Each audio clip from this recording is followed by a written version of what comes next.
Rest ரூம்ல கதவு இருக்கக்கூடிய ரெஸ்ட் ரூம் நாங்க பண்ணுவோம் ஸ்கூல்ஸ்லன்னு சொல்லிருக்காரு. எவ்வளவு முக்கியமான அறிவிப்பு பார்க்கணும். நீங்க அந்த அறிவிப்பு வந்தபோது எவ்வளவு பெரிய கைதட்டு வந்துச்சு பார்க்கணும். ரொம்ப முக்கியமாக கவனிக்கணும். ஏன்னா அவர் 15 வருஷம் அறிவிச்சே போறாரு.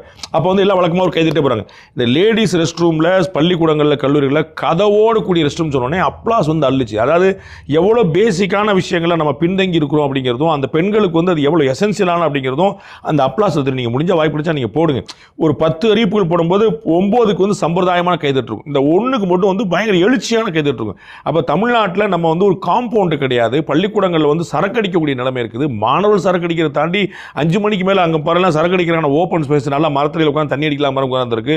அவன் 50,000 கோடி ரூபா பட்ஜெட் ஆண்டுக்கு வச்சுக்கிட்டு அவங்க என்ன பண்ணுறாங்கன்னு தெரியல. இது தவிர 1000 கோடி ரூபா நான் தனியாற்ற நன்கொடை தரட்டு உட்காந்துருக்கோன்னு சொல்கிறாங்க. அப்போ உங்கள் காசுலாம் நீங்கள் என்ன பண்ணுறீங்கன்னு கேள்வி வருது. அரசு பள்ளிக்கூடங்கள் குறைஞ்சிக்கிட்டே போகுது. பள்ளி மாணவர்கள் இன்னைக்கு குறைஞ்சிட்டே போகுது. 10 ரூபா சம்பளம் கிடைச்சா கூட தனியார் பள்ளியில் சேர நினைக்கிறேன். அப்போ அரசு பள்ளிக்கூடங்களுடைய நிலைமை வந்து கவலைக்கிடம். நோ டவுட் ஐசியூவில் தான் இருக்குது.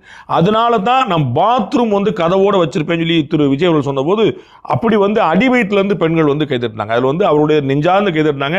அது எசென்சியலாக இருக்குது. அதை வந்து இந்த ஆட்சி அதை சுத்தமாக கண்டுக்கல. நம்ம கண்ணோட பார்க்குறோம். விஜய் அவர்கள் அறிவித்தது ரொம்ப எசென்சியல். அதனால தான் அந்த அப்ளாஸ் அங்கே எழுந்துச்சு. இந்தியா முழுக்க உள்ள ஒன்றிய அரசு சார்ந்த கல்வி நிலையங்கள் மற்றும் அதன் சேர்க்கை அட்மிஷன் குறித்து புரிதலும் தெளிவும் மாணவர்களுக்கு உருவாக்கப்படும். அனைத்து அரசு பள்ளிகளிலும் பெண் குழந்தைகளுக்கு சுத்தமான சுகாதாரமான மற்றும் தரமான கதவுகள் பொருத்தப்பட்ட ரெஸ்ட் ரூம்கள் அமைப்பது உறுதி செய்யப்படும்.